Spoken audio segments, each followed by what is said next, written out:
दुनिया में आने की वजह एक औरत थी। তারুণ্য ধরে রাখতে এবং ত্বকে বয়সের ছাপ ঢাকতে এক বিশেষ ধরনের থেরাপি গ্রহণ করেছেন বলিউডের জনপ্রিয় অভিনেত্রী দীপিকা পাডুকোন।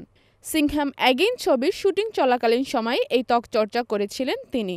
এক সাম্প্রতিক সাক্ষাৎকারে দীপিকা জানান তিনি কোনো ধরনের সার্জারিতে বিশ্বাস করেন না।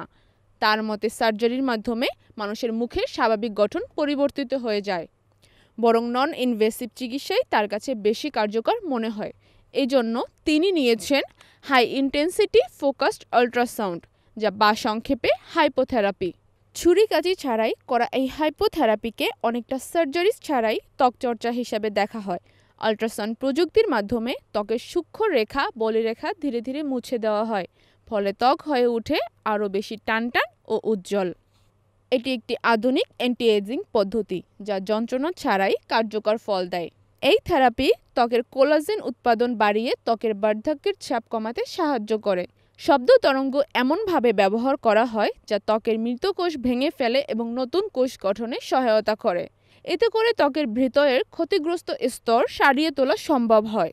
বিশেষ করে যেসব অংশে বয়সজনিত কারণে চামড়া ঝুলে পড়ে সেখানে হাইপো খুব ভালো কাজ করে।